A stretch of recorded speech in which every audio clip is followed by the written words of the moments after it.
இன்றைக்கு கர்த்தருடைய வார்த்தைக்கு நான் கொடுத்திருக்கிற தலைப்பு வெளிப்படுத்தின விசேஷம் 13ஆம் அதிகாரமும் 14ஆம் அதிகாரமும். நான் வாசிக்க கேட்கலாம். வெளிப்படுத்தின விசேஷம் 13ஆம் அதிகாரம் 1ஆம் வசனத்திலிருந்து. வெளி 13:1. பின்பு நான் கடற்கரை மணலின் மேல் நின்றேன். அப்பொழுது சமுத்திரத்திலிருந்து ஒரு மிருகம் எழும்பி வர கண்டேன்.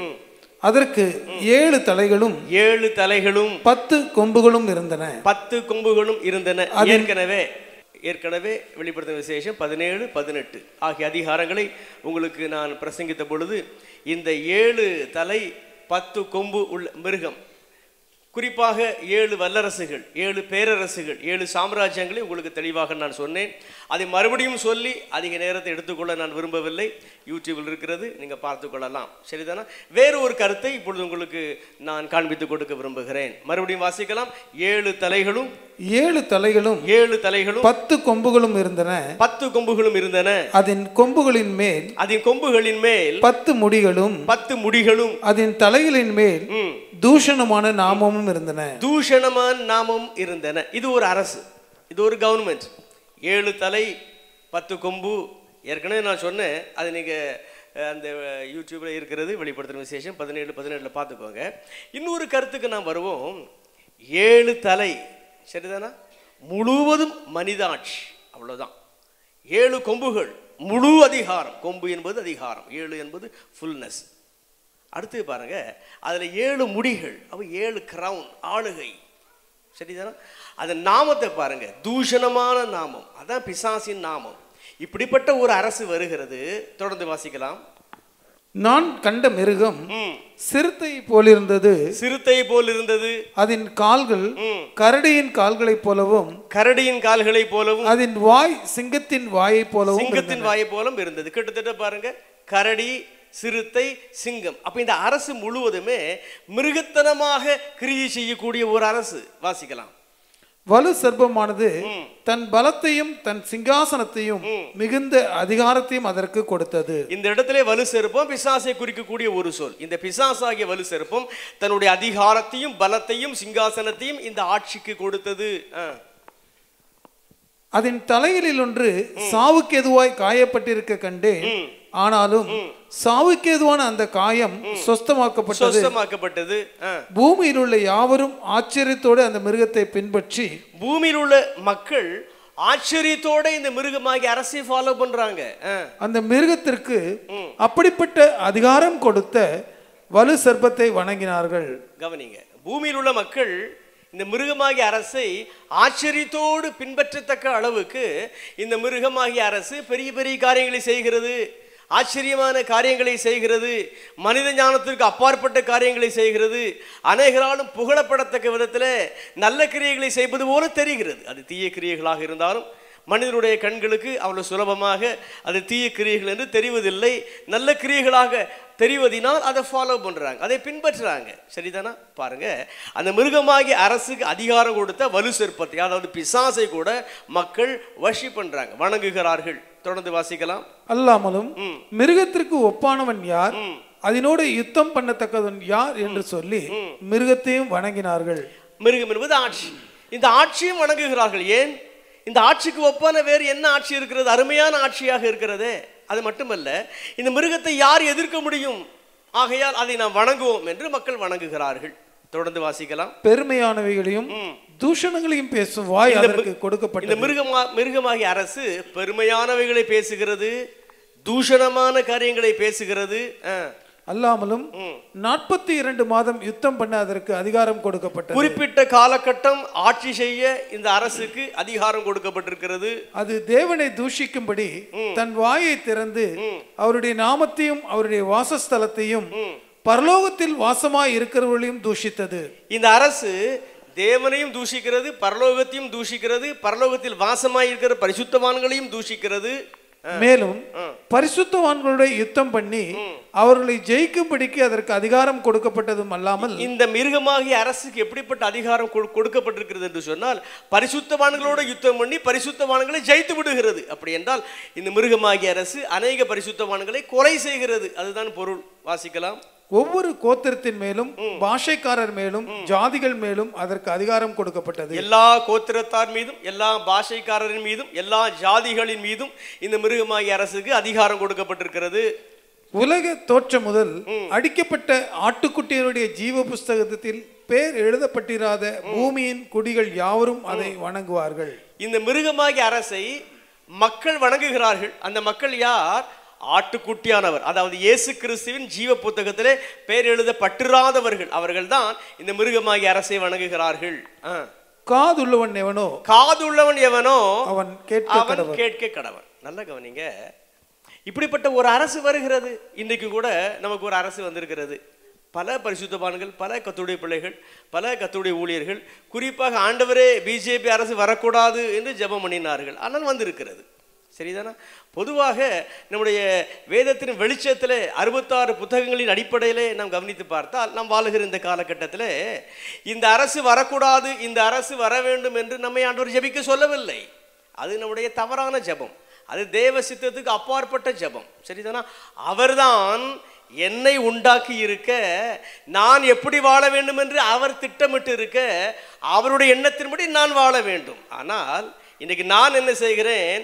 நான் தான் ஆண்டவரை உண்டாக்கியது போல, ஆண்டவரே நீர் இதை செய்யும், ஆண்டவரே நீர் இந்த பிஜேபி ஆட்சியை அகற்றும், ஆண்டவரே நீர் காங்கிரஸ் கூட்டணி ஆட்சியை கொண்டு வரும், ஆண்டவரே என்று நான் ஜெபம் பண்ணுகிற பொழுது அவர் என்னை பைத்தியக்காரனை போல தான் பார்ப்பார். அப்படித்தான் பலரும் அறியாமல் செய்கிற தவறு. சரிதானா? ஆண்டவருடைய ரோலை இன்றைக்கு மனிதன் எடுத்துக்கொள்ளுகிறான். மனிதனுடைய ரோலை ஆண்டவர் வச்சிருக்கிறது தவறல்ல, அதுதான் சரி. சரிதானா? அவர் உங்களையும் என்னையும் உண்டாக்கி இருக்கிறார் என்று சொன்னால் நம்மை பற்றி ஒரு பிளான் அவருக்கு இருக்கிறது, நம்மை பற்றி ஒரு திட்டம் அவருக்கு இருக்கிறது, நம்மை பற்றி ஒரு அஜெண்டா இருக்கிறது.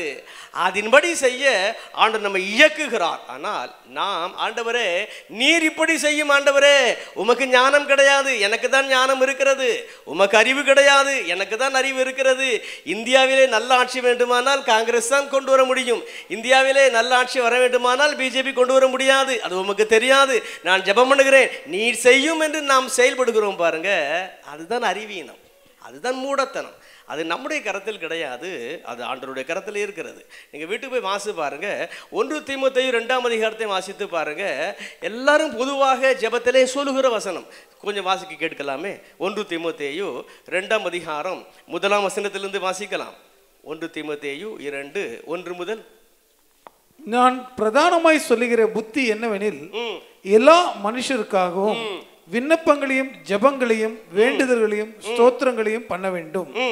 நாம் எல்லா பக்தியோடும் நல் ஒழுக்கத்தோடும் கலகமில்லாமல் அமைதலுள்ள ஜீவனம் பண்ணும்படிக்கு அமைதலான ஜீவனம் பண்ணும்படிக்கு ராஜாக்களுக்காகவும் அதிகாரம் உள்ள யாவருக்காகவும் அப்படியே செய்ய வேண்டும். நம்முடைய இரட்சகராகிய தேவனுக்கு முன்பாக அது நன்மையும் பிரியவுமாய் இருக்கிறது.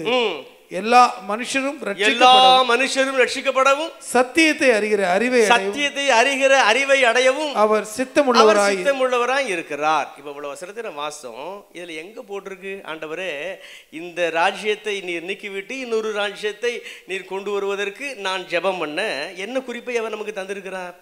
அப்படி ஒன்றும் தரல. இது நல்ல தெளிவா நீங்க வாசி பாருங்க. ராஜாக்களும் சரி, அதிகாரத்தில் உள்ளவர்களுக்கும் சரி, நாம் ஜெபம் பண்ண வேண்டும். எதுக்கு ஜெபம் பண்ணணுமா? நல்ல ஒழுக்கத்தோடும் அமைதலோடும் நாம் ஜீவனம் பண்ண, அவங்க நல்லாட்சி செய்ய நாம் ஜெபம் பண்ணணுமா? இன்னும் தெளிவாக அங்கே போட்டிருக்கு, எல்லா மனுஷரும் ரட்சிக்கப்படவும் எல்லா மனுஷரும் சத்தியத்தை அறிகிற அறிவை அடையவும் அவர். அப்போ பிஜேபியில் ஒரு மோடி இருக்கிறாரா? அவர் ரட்சிக்கப்படணும், அப்படிதான் அங்கே போட்டிருக்கு. அதுக்கு தான் நம்ம ஜெபம் பண்ண சொல்லி இருக்குது. அவர் சத்தியத்தை அறிகிற அறிவை அடையணும், அதுக்கு தான் ஜெபம் பண்ணணும் அப்படி போட்டிருக்கு. ஆனால் நம்மில் அநேகர் அவரை அகற்றும் ஆண்டவரே, அவர் பிசாசு போல அவரை அகற்றும் ஆண்டவரே, அது அது அது வந்து தேவ சித்தத்துக்கு விரோதமான ஒரு ஜெபம். நான் யாரையும் நல்லவர் என்று சொல்லவில்லை, யாரையும் தீயவர் என்று சொல்லவில்லை. பல வேளைகளிலே தேவ சித்தத்தின்படி நம்முடைய விண்ணப்பம் இருப்பது கிடையாது, வசனத்தை சரியாக நாம் பார்ப்பது கிடையாது, நம்முடைய ஜெபமுறை தவறாக இருக்கிறது. அதைத்தான் நான் சொல்ல விரும்புகிறேன். எவ்வளோ பேர் ஜெபம் பண்ணாங்க, ஆனால் இன்னைக்கு ஒன்றும் நடக்கவில்லையே. நேற்றைய தினத்தில் ஒரு ஊழியர் எங்களுடைய வீட்டிற்கு வந்திருந்தார். அவர் சொன்னார், ஆலயத்தில் எவ்வளவு நாங்கள் ஜெபம் பண்ணினோம், நானும் ஜெபம் பண்ணினேன். அவர் குறிப்பிட்ட ஒரு பெயரை சொல்லி சொன்னார். உலக பிரசித்தி பெற்ற ஊழியர் நம்முடைய தமிழகத்தில் இருக்கிறார். அவர் எவ்வளோ ஜெபம் பண்ணினாரே. அவர் சொல்லுகிறார், மந்திரமும் எந்திரமும் தந்திரமும் ஜெயம் வெற்றி பெற்று விட்டது, ஆண்டவர் மீது பழி போடக்கூடாது. அவர் என்ன சொல்ல வருகிறார் தெரியுமா? ஆண்டவர் தோற்று போனாராம், மந்திரமும் தந்திரமும் தான் வெற்றி பெற்றுட்டா. அப்படிலாம் ஒன்றும் கிடையாது. தேவையில்லாத காரியங்களை நாம் சொல்லி கொண்டிருப்பதிலே அவசியம் இல்லை. தேவையில்லாமல் காரியங்களிலே ஜெபித்து கொண்டிருப்பதிலே நம்ம அவசியம் கிடையாது. சரிதானா? ஏன் ஜெபம் பண்ண வேண்டும், எதற்காக ஜெபம் பண்ண வேண்டும் என்றால், எந்த ஆட்சியும் வரட்டுமே, அது ஆண்டவருடைய கரத்தில் தான் இருக்கிறது. கடந்த காலங்களிலெல்லாம் அநேக தீர்க்க தரிசனங்கள் வரும். இன்றைக்கு இந்த மீடியாக்களின் வளர்ச்சி இருக்கிறதே, சமூக வலைதளங்கள் அநேகர் சொன்ன ப்ராஃபஸி பொய்யாய் போனதை போட்டு போட்டு காண்பித்ததினால் அநேகர் கள்ள தீர்க்க தரிசிகள் இன்றைக்கு தீர்க்க தரிசனம் சொல்லவே பயப்படுகிறார்கள். கிட்டத்தட்ட நல்ல காரியம் என்று தான் அதை நான் பார்க்கிறேன். நல்லா கவனிங்க. நான் என்ன சொல்ல வருகிறேன் என்று சொன்னால், ஆண்டவர் நமக்கு கொடுத்திருக்கிற ஜெப குறிப்பு என்னவென்று சொன்னால், யாரானாலும் சரி அவன் ரட்சிக்கப்பட வேண்டும். அதுக்கு தான் நம்ம ஜெபம் பண்ண வேண்டும். எப்படிப்பட்டவராக இருந்தாலும் சரி அவரும் சத்தியத்தை அறிகிற அறிவை அடைய வேண்டும். அதுதான் ஆண்டவர் நமக்கு கொடுத்திருக்கிற ஜெப குறிப்பு. இப்போ நான் வாசித்தோமே, இந்த வெளிப்படுத்தும் விசேஷம் 13ஆம் அதிகாரத்தை பாருங்க. 1ஆம் வசனத்திலிருந்து 9 வரைக்கும் வாசிச்சிருக்கோம். கேட்கிறதற்கு காதுள்ளவன் கேட்க கடவன். 1 முதல் 9 வசனங்களை நான் வாசித்தோமே. இதுல என்ன போடப்பட்டிருக்கு பாருங்க. கடைசி காலத்திலே ஒரு அரசு வருகிறது. அது மிருகத்தனமான ஒரு அரசு. அது முழுவதும் மனித ஆட்சி, முழு அதிகாரமும் அதற்கு இருக்கிறது. பிசாசினுடைய நாமம் அதில் இருக்கிறது. பிசாசாகிய வலு சர்ப்பம் அதுக்கு அதிகாரத்தையும் வல்லமையையும் சிங்காசனத்தையும் கொடுக்கிறது. அந்த அரசு என்ன சொல்லுகிறது? என்னை வணங்கு என்று சொல்லுகிறது. அநேக மக்கள் வணங்குகிறார்கள். அந்த மக்கள் எப்படிப்பட்ட மக்கள்? உலக தோற்றம் முதல் அடிக்கப்பட்ட ஆட்டுக்குட்டியானவராகிய இயேசு கிறிஸ்துவின் ஜீவ புத்தகத்திலே பெயர் எழுதப்படாதவர்கள் அந்த அரசை வணங்குகிறார்கள். ஆனால் நீங்களும் நானும் ஆட்டுக்குட்டியானவரின் ஜீவ புத்தகத்திலே பெயர் எழுதப்பட்டவர்களாக இருக்கிறபடியினால் எந்த அரசும் என்னை வணங்கு என்று சொன்னால் நாம் வணங்க மறுக்க வேண்டும். அவ்வளவுதான். கரங்களை தட்டி ஆண்டவருக்கு மகிமை செலுத்தலாமா? அல்லேலூயா. தொடர்ந்து வாசிக்கலாம். 11ஆம் வசனத்திலிருந்து வாசிக்கலாம். 11 வெளி 13:11 முதல். பின்பு வேறொரு மிருகம் பூமியிலிருந்து எழும்ப கண்டேன். வேறொரு அரசு பூமியிலிருந்து எழும்பி வர கண்டேன். அது ஒரு ஆட்டுக்குட்டிக்கு ஒப்பாக, பார்ப்பதற்கு கொஞ்சம் சாஃப்டா இருப்பது போலதான், ஆட்டுக்குட்டியை போலதான். 2 கொம்புகளை உடையதாக இருந்தது. 2 கொம்புகளை உடையதாக இருந்தது. வலு சர்ப்பத்தை போல பேசினது. கொம்பு என்றால் அதிகாரம், 7 கொம்பு என்றால் முழு அதிகாரம், 2 கொம்பு என்றால் கொஞ்சம் அதிகாரம். அப்ப இந்த அரசு முந்தின அரசு போல இல்லை. அது ரொம்ப டெரிபிளா இருந்துச்சு, அவன மிருகமா இருந்துச்சு. இது அப்படி இல்லை, கொஞ்சம் சாஃப்டா இருப்பது போலதான் தெரியுது, ஆட்டுக்குட்டியை போல தான் தெரியுது. கொஞ்சம் அதிகாரம், 2 கொம்பு, கொஞ்சம் அதிகாரம் இருக்கிறது. ஆனால் அதனுடைய பேச்சு சர்ப்பத்தை போல இருக்கிறது. அதாவது அதனுடைய கிரியை பிசாசின் கிரியை போல இருக்கிறது. தொடர்ந்து வாசிக்கலாம். அது முந்தின மிருகத்தின் அதிகாரம் முழுவதையும் அதன் முன்பாக நடப்பித்து சாவுக்கேதுவான காயமாற சொஸ்தமடைந்த முந்தின மிருகத்தையும் பூமியின் அதன் குடிகளும் வணங்கும்படி செய்தது. ஏற்கனவே முந்தின மிருகமாய் ஆட்சியை நாம் பார்த்தோமே, காயமாறி சுஸ்தமாக்கப்பட்டதே. அந்த அரசை நாம் வணங்க வேண்டும் என்று முந்தின அரசுக்கு ஒரு சொர்பம் பண்ண வேண்டும் என்று சொல்லுகிறது. அன்றியும் அது மனுஷருக்கு முன்பாக வானத்திலிருந்து பூமியின் மேல் அக்கினியை இறங்க பண்ணத்தக்கதாக பெரிய அற்புதங்களை நடப்பித்து, இந்த அரசும் மக்களுக்கு முன்பதாக பெரிய பெரிய அற்புதங்களை எல்லாம் செய்கிறது. வானத்தில் அநேக சேட்டலைட்ஸ் இருக்கிறது, அதிலிருந்து சிக்னல் போன்ற அக்கினி, அதை கொண்டு பெரிய அற்புதங்களை எல்லாம் செய்து மக்களை ஒரு வியப்பான ஒரு நிலைக்கு கொண்டு வருகிறது. மிருகத்தின் முன்பாக அந்த அற்புதங்களை செய்யும்படி தனக்கு கொடுக்கப்பட்ட சத்துவத்தினாலே பூமியின் குடிகளை மோசம் போக்கி பட்டயத்தினாலே காயப்பட்டு பிழைத்த மிருகத்திற்கு ஒரு சொரூபம் பண்ண வேண்டும் என்று பூமியின் குடிகளுக்கு சொல்லிற்று. இப்படி சேட்டலைட் மூலம் அங்கிருந்து வருகிற அக்னியாகி சிக்னலினாலே அநேக அற்புதங்களை செய்து மக்களை மயக்கி கடைசியில ஒரு சொரூபத்தை உண்டாக்குகிறது, ஒரு விக்கிரகத்தை உண்டாக்குகிறது இந்த அரசு. மேலும் அம்மிருகத்தின் சொரூபம் பேசத்தக்கதாகவும், அந்த மிருகமாகிய சொரூபம் ரோபோ, இன்றைக்கே அநேக ரோபோக்கள் பேசுகிறது. மிருகத்தின் சொரூபத்தை வணங்காத யாவரையும், அந்த மிருகத்தின் சொரூபத்தை வணங்காத யாவரையும் கொலை செய்யத்தக்கதாகவும் மிருகத்தின் சொரூபத்திற்கு ஆவியை கொடுக்கும்படி அதற்கு சத்துவமும் கொடுக்கப்பட்டது. அப்ப இந்த அரசு என்ன செய்கிறது? அநேக ரோபோக்களை உருவாக்குகிறது. குறிப்பாக இந்த சொரூபமாகிய ரோபோவுக்கு சத்துவமும் கொடுக்கிறது, வல்லமையும் கொடுக்கிறது, ஆவியும் கொடுக்கிறது. ஆகையினால் அந்த ரோபோ பேசுகிறது.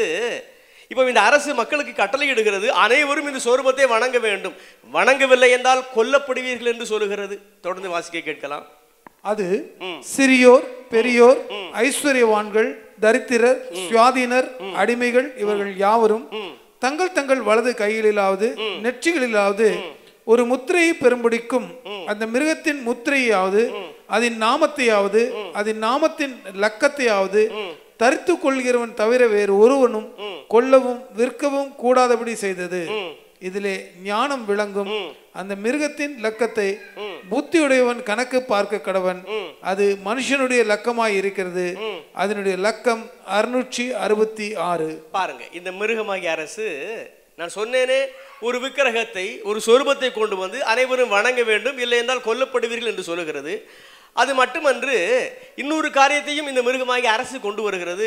மணி டிரான்சாக்ஷன் இனிமேல் அவசியம் இல்லை, பண பரிவர்த்தனை நிறுத்தப்படும். ஏற்கனவே ஃபுல்லாக நிறுத்தப்படலை, கொஞ்சம் கொஞ்சமாக நிறுத்தப்பட ஆரம்பித்து விட்டது. சரிதானா? இன்றைக்கு நம்மில் பலர் டிரான்சாக்ஷனை நோக்கி தான் நாம் செயல்பட்டு கொண்டிருக்கிறோம். நம்முடைய மொபைல் ஃபோனில் நம்ம ஃபோன்பே வச்சுருக்கிறோம், கூகுள் பே வச்சுருக்கிறோம், இன்னும் அநேக காரியங்களே வச்சுருக்கிறோம்.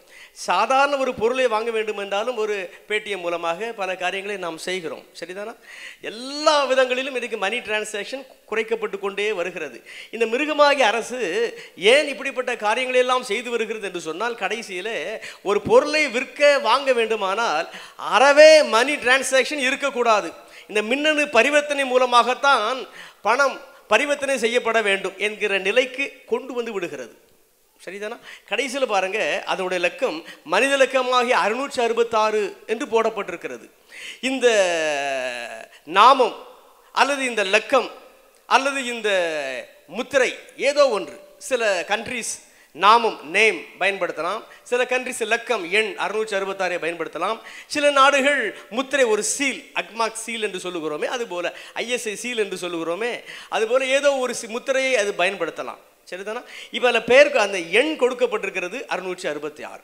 அப்போ சில நாடுகள் 666 பயன்படுத்தலாம், சில நாடுகள் ஒரு சீலை பயன்படுத்தலாம், சில நாடுகள் ஒரு பெயரை பயன்படுத்தலாம். ஏதோ ஒன்றை பயன்படுத்தி அதை ஒரு மைக்ரோ சிப்பிலே கொண்டு வந்து நம்முடைய நெற்றியிலே அல்லது வலதுகரத்திலே நீங்கள் இதை வைத்துக் கொள்ளுங்கள், இதன் மூலமாக தான் பொருளை வாங்க வேண்டும், பொருளை விற்க வேண்டும் என்கிற ஒரு நிலை சீக்கிரத்திலே வந்துவிடும். அநேக இடங்களிலே வந்து கொண்டிருக்கிறது. இதை செய்வது இந்த மிருகமாகிய அரசு. இப்போ கொஞ்சம் உங்களுடைய எண்ணத்திலே ஒரு காரியத்தை நான் புகுத்த விரும்புகிறேன். இன்று முதல் ஒரு தீர்மானத்துக்கு நீங்கள் வாங்க. ஆண்டவர் எவ்வளவு நாள் நமக்கு ஜீவன் தருகிறாரோ அல்லது உலகம் எவ்வளவு நாள் இயங்குமோ அது வரைக்கும் நல்ல கவனிங்க, தேவ தீர்மானத்திற்கு தேவ திட்டத்திற்கு அப்பாற்பட்ட ஆண்டவரே இந்த அரசு வேண்டும் ஆண்டவரே, இந்த அரசு வேண்டாம் ஆண்டவரே அப்படி நீங்கள் ஜெபம் பண்ணுவது சால சிறந்தது கிடையவே கிடையாது. அது உங்களுடைய செயல்பாடு கிடையவே கிடையாது, அது ஆண்டவருடைய செயல்தான். என்னதான் இருந்தாலும் அவருடைய திட்டத்துக்கு விரோதமான ஜெபத்தை ஒருபோதும் ஆண்டவர் அங்கீகரிக்க மாட்டார். இன்றைக்கு நிகழ்ந்திருக்கிறதே இப்படி தான் நாளையும் நிகழும். சரிதான்? எந்த அரசாக இருந்தாலும் இந்த காரியங்கள் நிறைவேறித்தான் ஆகும். இதில் 3 காரியங்களை நான் சொன்னேன். இந்த 13ஆம் அதிகாரத்தில் பாருங்க, 1 to 9 வரைக்கும் உள்ள வசனங்களை வாசி பாருங்க. அகில உலகம் முழுவதிலும் அரசாகி என்னை வணங்கு என்று சொல்லும். 1ஆம் காரியம். இந்த 13ஆம் அதிகாரம் 2வது 3வது காரியம் தான் 11ஆம் வசனத்திலிருந்து கடைசி வரைக்கும். என்னதுன்னா, ஒரு சொரூப வணக்கம் கொண்டு வரப்பட்டு அனைவரும் வணங்க வேண்டும், இல்லை என்றால் கொல்லப்படுவீர்கள் என்று சொல்லும். 3வது என்னது? மணி டிரான்சாக்ஷன் நிறுத்தப்படும், ஒரு முத்திரை கொண்டு வரும். அதான் அந்தி கிறிஸ்துவின் முத்திரை, ஒரு மைக்ரோ சிப்பில் கொண்டு வரும். மனிதர்களின் நெற்றியிலே வலதுகரத்திலோ நீங்கள் இதை வைத்துக் கொள்ளுங்கள், அதன் மூலம் தான் நீங்கள் பணத்தை, அதாவது நீங்கள் பொருளை வாங்க முடியும், பொருளை விற்க முடியும் என்கிற நிலைக்கு கொண்டு வரும். சரிதானா? அப்ப இந்த காரியம் 100% தேவனால் நிர்ணயிக்கப்பட்ட ஒரு காரியம். இது நிறைவேறித்தான் ஆகும். இதை நானும் தடுக்க முடியாது, இதை நீங்களும் தடுக்க முடியாது. நாம் தடுக்க முற்பட்டால் அது தேவனுடைய திட்டத்திற்கு எதிரான ஒரு காரியம்தான். அப்படி முற்பட்டாலும் பயன் இராது. இதுபோல நம்முடைய ஜெபங்கள் வீணாக போய்விடும். ஆகையினால் கருத்தாய் ஜெபம் பண்ணுவோம். ராஜாக்களும் ரட்சிக்கப்பட நாம் ஜெபம் பண்ணுவோம், அதிகாரிகளும் ரட்சிக்கப்பட நாம் ஜெபம் பண்ணுவோம், அநேகரின் ரட்சிப்பிற்காக நாம் ஜெபம் பண்ணுவோம், போய் சுவிசேஷத்தை அறிவிப்போம். அதுவே ஆண்டவர் நமக்கு கொடுத்திருக்கிற கட்டளை. கரங்களை தட்டி ஆண்டவருக்கு மகிமை செலுத்துவோம். அல்லேலூயா, அல்லேலூயா. ஜி நோட்டு கொடுங்க பிரதர்.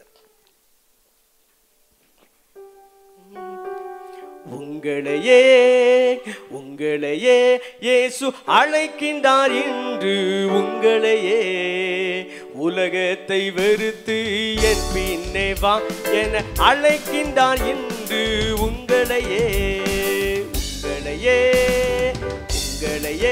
இயேசு அழைக்கின்றார் என்று, உங்களையே உலகத்தை வெறுத்து என் பின்னே வா என அழைக்கின்றார் இன்று உங்களையே. மாறாத அன்பை உலகிற்கு காட்டிட இயேசுவை போல் வாழ்ந்திட வாருங்களே. மாறாத அன்பை உலகிற்கு காட்டிட இயேசுவை போல் வாழ்ந்திட வாருங்களே. உங்களிடம் வேறெதுவும் கேட்கவில்லை, அவர் கேட்பது எல்லாம் உங்களையே. உங்களிடம் வேறெதுவும் கேட்கவில்லை, அவர் கேட்பது எல்லாம் உங்களையே. உங்களையே உங்களையே இயேசு அழைக்கின்றார் இன்று உங்களையே.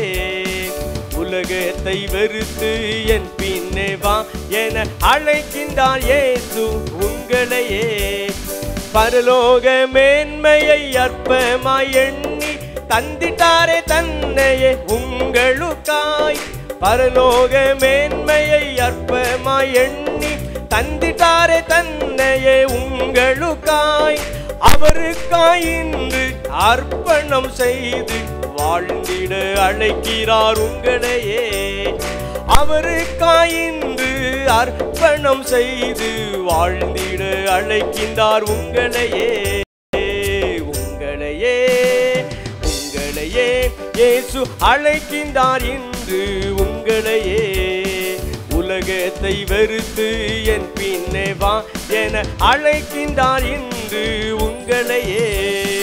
உங்களையே உங்களையே இயேசு அழைக்கின்றார் இன்று உங்களையே. உலகத்தை வெறுத்து என் பின்னே வா என அழைக்கின்றார் இன்று உங்களையே. 14ஆம் அதிகாரத்தை எடுத்துக்கொள்ளுங்க. அனைவருமே வெளிப்படுத்தின விசேஷம் 14ஆம் அதிகாரத்தை எடுத்துக்கொள்ளுங்க. 6 தூதன் இங்கு வருகிறான். ஒவ்வொரு தூதனும் என்னென்ன காரியத்தை செய்கிறான். பாயிண்ட் நம்பர் 1, இதில் நான் 7 காரியத்தை நான் சொல்ல போகிறேன், சரிதானா? பாயிண்ட் நம்பர் 1, முதலாம் தூதன் அவனுடைய காரியத்தை பற்றி நாம் பார்ப்போம். வெளிப்படுத்தின விசேஷம் 14:6. பின்பு வேறொரு தூதன் வானத்தின் மத்தியிலே பறக்க கண்டேன். வேறொரு தூதன் வானத்தின் மத்தியிலே பறக்க கண்டேன். அவன் பூமியில் வாசம் பண்ணுகிற சகல ஜாதிகளுக்கும் கோத்திரத்தாருக்கும் பாஷைக்காரருக்கும் ஜனக்கூட்டத்தாருக்கும் அறிவிக்கத்தக்கதாக நித்திய சுவிசேஷத்தை உடையவனாய் இருந்தான். கவனிங்க, முதலாவது ஒரு தூதன் அவன் வானத்திலே பறக்க கண்டேன். அவனிடத்துல நித்திய சுவிசேஷம் இருக்கிறது. எல்லா மக்கள் கூட்டத்தினருக்கும், எல்லா ஜாதியினருக்கும், எல்லா இனத்தவருக்கும், எல்லா பாஷைக்காரருக்கும் அறிவிக்கத்தக்கதான நித்திய சுவிசேஷம் அவனிடத்துல இருக்கிறது. வாசிக்கலாம் தொடர்ந்து. அவன் மிகுந்த சத்தமிட்டு தேவனுக்கு பயந்து அவரை மகிமைப்படுத்துங்கள். அவர் நியாய தீர்ப்பு கொடுக்கும் வேளை வந்தது. வானத்தையும் பூமியையும் சமுத்திரத்தையும் நீரூற்றுகளையும் உண்டாக்கினவரே தொழுது கொள்ளுங்கள் என்று கூறினான். நல்ல கவனிங்க, சில ஊழியர்கள் பேசுவதை நான் கேட்டிருக்கிறேன். கடைசி காலத்தில் ஒரு தூதன் இறங்கி வந்து நித்திய சுவிசேஷத்தை உலகுக்கு அறிவிப்பான். அப்படிலாம் கிடையாது. ஆண்டவர் ஒருபோதும் தூதர்களை கொண்டு ஊழியம் செய்ய மாட்டார். ஆண்டவராக இயேசுவே இந்த பூமியில இறங்கி வந்து இனிமேல் ஊழியம் செய்வதும் அவருக்கு திட்டம் கிடையாது. அவர் மனிதன் மூலமாக தன்னுடைய ஊழியத்தை நிறைவேற்றுவது தான் வேதத்தின் நியதி, தேவ திட்டம். கரங்களை திட்டாண்டுக்கு மகிமை செலுத்தலாமா? அதுபோல எந்த ஒரு தேவதூதனையும் இந்த உலகத்திலே அனுப்பி நீ போய் நித்திய சுவிசேஷத்தை அறிவி என்று சொல்வது வேதத்தின் நியதி கிடையாது. ஆண்டவர் அப்படி செயல்பட மாட்டார். சரிதானா? அப்பொழுது அப்படியான இங்கு போடப்பட்டிருக்கிறதே, இந்த தூதன் நித்திய சுவிசேஷத்தை உடையவனாய் வானத்திலே பறக்க கண்டேன். அது என்ன நித்திய சுவிசேஷம்? அதுக்கு விடை அங்கேயே இருக்கிறது. அவன் வாயை திறந்து கூறுறான். அந்த நித்திய சுவிசேஷம் என்னன்னா, தேவனுக்கு பயந்திருங்கள், அவன் நியாய தீர்ப்பு கொடுக்கும் வேளை வந்தது. அல்லேலூயா. அடுத்தது பாருங்க, அது என்ன நித்திய சுவிசேஷம்? அவன் சொல்றான், வானத்தையும் பூமியையும் சமுத்திரத்தையும் நீரூற்றையும் உண்டாக்கின கர்த்தரையே தொழுது கொள்ளுங்கள். எது நித்திய சுவிசேஷம்? அதுக்கு விட அங்கேயே இருக்கு. அநேகர் இதை பார்ப்பது கிடையாது. அதுக்கு என்ன சொல்றாங்கன்னா, நித்திய சுவிசேஷத்தை உடைய இந்த தூதன் சீக்கிரத்தில் ஆண்டவரால் அனுப்பப்படுவான், அவன் வந்து நித்திய சுவிசேஷத்தை அறிவிப்பான். அப்படிலாம் கிடையாது. இந்த நித்திய சுவிசேஷத்தை உடைய இந்த தூதனை யோவான் பார்த்துவிட்டு எழுதுறான். 2000 ஆண்டுகளுக்கு முன்னர் யோவான் பார்த்துவிட்டு எழுதுகிறான், ஒரு தூதனை நான் பார்த்தேன், வானத்திலே பறக்க கண்டேன், வானத்தின் மத்தியிலே பறக்க கண்டேன், அவன் நித்திய சுவிசேஷத்தை உடையவனாய் இருந்தான். அவன் வாய் திறந்து சொல்றான். என்ன சொல்றான் என்றால் 2 காரியம் சொல்றான். தேவனுக்கு பயந்து நடங்க, அவன் நியாய தீர்ப்பு கொடுக்கும் வேளை வந்தது, அதான் நித்திய சுவிசேஷம். இன்னொரு காரியம் சொல்றான், வானத்தையும் பூமியையும் சமுத்திரத்தையும் நீரூற்றியும் உண்டாக்கினவரையே தொழுது கொள்ளுங்கள், அதான் நித்திய சுவிசேஷம். நல்ல கவனிங்க, பல வேளைகளிலே பயம் இல்லாமல் நாம் வாழ்கிறோம். பல வேளைகளிலே தேவ பயம், ஃபியர் ஆஃப் காட் மனுக்குலத்திற்கு கிடையாது. பொதுவாக ஒரு கன்வென்ஷன் கூட்டம் என்று சொன்னால், அல்லது ஒரு ஜெபக்கூடுகை என்று சொன்னால், எப்படி ஆண்டவர் அற்புதம் செய்வார், அதுதான் இன்றைக்கு பெருமளவில் பிரசங்கிக்கப்படுகிறது. தேவ பயம் அநேகருக்கு கிடையாது. சரிதானா? ஆண்டவரை சந்திக்க நீங்கள் தயாராக வேண்டுமே, பரிசுத்தமாகுதலே தேவ பயத்தோடு பூரணப்படுத்த வேண்டுமே, நீங்கள் ரட்சிப்பின் அனுபவத்திற்குள் வர வேண்டுமே. இந்த நித்திய சுவிசேஷத்தை பாருங்க, வானத்தையும் பூமியையும் சமுத்திரத்தையும் நீரூற்றையும் உண்டாக்கினவரையே தொழுது கொள்ளுங்கள். எவ்வளவு பேர் நீங்க சொல்றீங்க? சுவிசேஷம் என்கிற போர்வையிலே ஆண்டவரை பிரசங்கிக்கிற உங்களை பார்த்தும் என்னை பார்த்தும் இயேசுவின் நாமத்தை நான் கேட்கிறேன், நித்திய சுவிசேஷம் என்பது என்ன? பெரிய அதிகாரியாக இருந்தாலும் சாமான மனிதனாக இருந்தாலும் அவர்களுக்கு நித்திய சுவிசேஷத்தை நாம் எடுத்துச் செல்கிறோம். என்ன சுவிசேஷத்தை எடுத்துச் செல்ல வேண்டும்? வானத்தையும் பூமியையும் சமுத்திரத்தையும் நீரூற்றையும் உண்டாக்கி ஆண்டவர் ஒருவர் இருக்கிறார், அவர்தான் பிதா, அவர்தான் இயேசுவாக வெளிப்பட்டார், அவரை தொழுதுகொள், வீணான இப்படிப்பட்ட தெய்வங்களை நீ தொழுது கொள்ளாதே. இப்படி சொல்லக்கூடிய துணிவு எனக்கும் உங்களுக்கும் இருந்தால் நாம் நித்திய சுவிசேஷத்தை சொல்லுகிறோம். அல்லேலூயா. இதற்கு பயந்து அந்த ஆட்சி இருக்கிறது, இந்த ஆட்சி இருக்கிறது, அகற்றும் ஆண்டவரே, அவர்கள் கோழைகள். தைரியம் இருக்குமானால், நமக்கு வாய்ப்புகள் சூழல்கள் இருக்குமானால், அது எவ்வளோ பெரிய பிஎம்மாக இருந்தாலும் சிஎம்மாக இருந்தாலும், வானத்தையும் பூமியையும் சமுத்திரத்தையும் நீரூற்றையும் உண்டாக்கிய கர்த்தர் இயேசு, அவரை தொழுது கொள்ளுங்கள், அப்படி சொல்லதான் ஆண்டவரை அழைத்திருக்கிறார். மாறாக இந்த ஆட்சியை அகற்றி போடுங்கள், அந்த ஆட்சியை அகற்றி போடுங்கள், வேதம் தெரியவில்லை என்றால் இப்படி தான் நாம் இருப்போம். வேதத்தின் தெளிவுக்குள் ஆண்டவர் உங்களை நடத்துவாராக. கரங்களை தட்டி ஆண்டவருக்கு மகிமை செலுத்தலாம். இப்படி தான் பவுல் பிரசங்கம் பண்ணி இருக்கிறான். 2000 ஆண்டுகளுக்கு முன்பதாகவே பவுல் இப்படி தான் ப்ரீச் பண்ணியிருக்கிறார். இப்படி தான் நித்திய சுவிசேஷத்தை அறிவித்திருக்கிறார். ஒரு மருந்துக்கு ஒரு வசனத்தை வாசிக்கலாம் பாருங்க. அப்போஸ்தலர் 24ஆம் அதிகாரம் 24ஆம் வசனம். அப்போஸ்தலர் 24:24.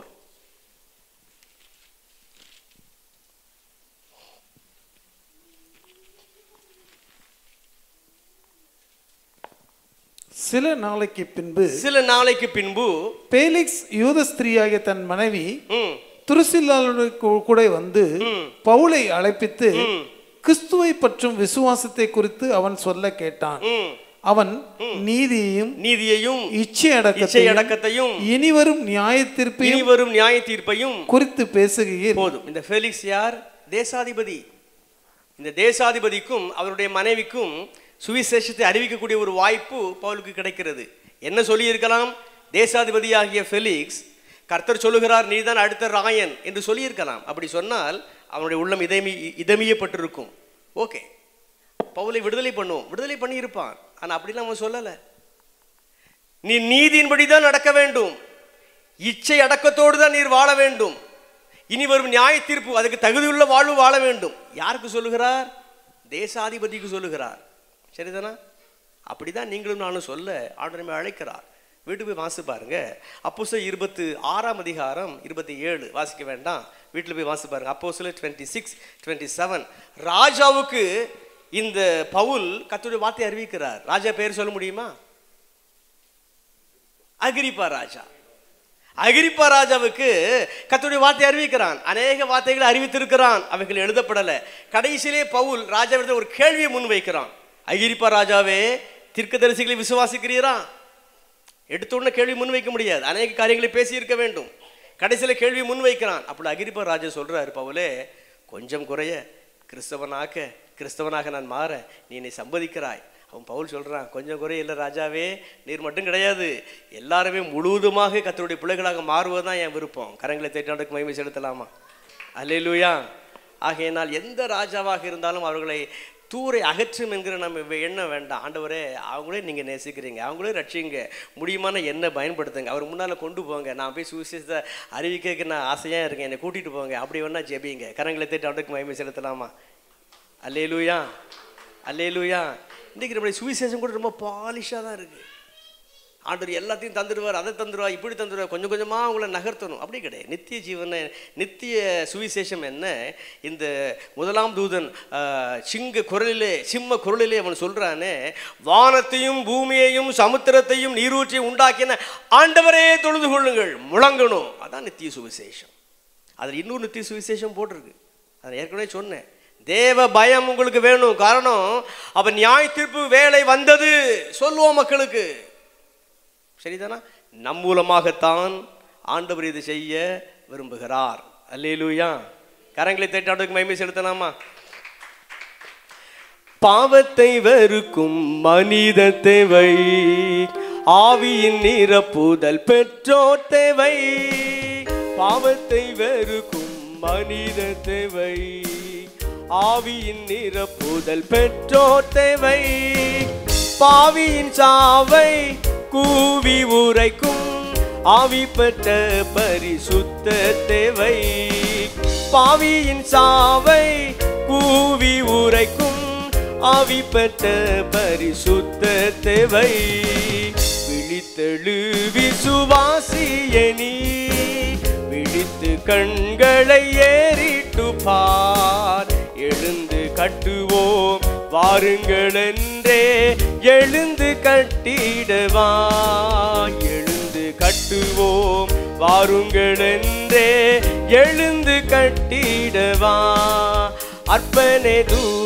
அர்ப்பணம் தூயனே என்னை அழித்தே, அர்ப்பணையாயினும் ஏற்றுக்கொள்ளும்.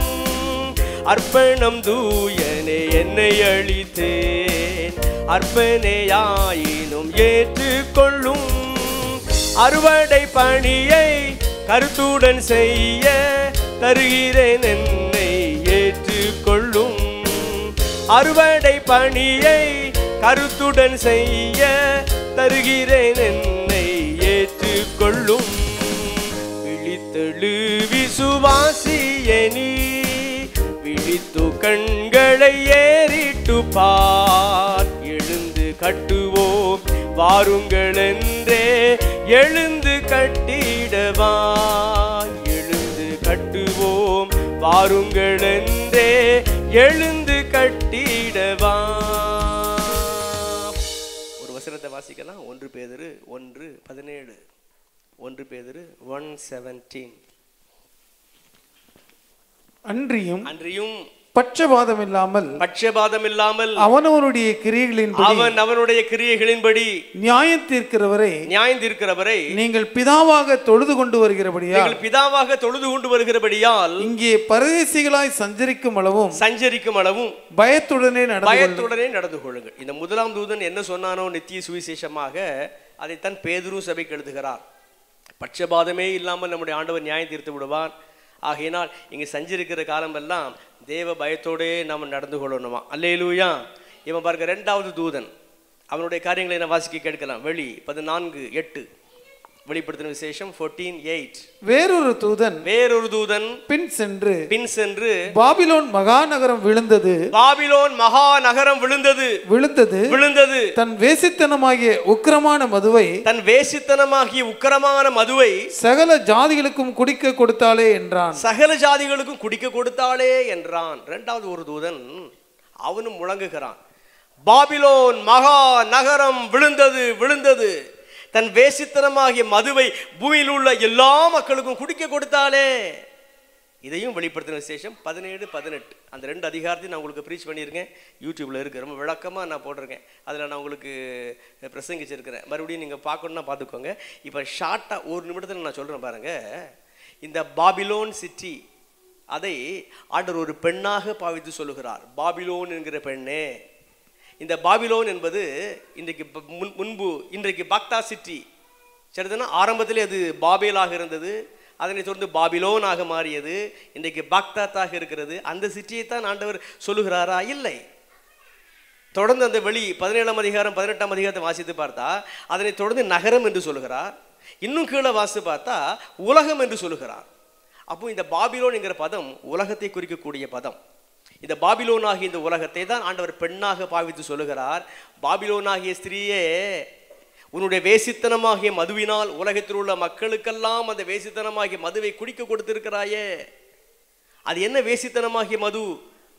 அது நான் அந்த வெளி 17-18 நீங்கள் பாருங்கள், அதில் நான் தெளிவாக நான் சொல்லியிருப்பேன். என்னென்னா, ஒன்று விக்கிரகாராதனையாகிய மது.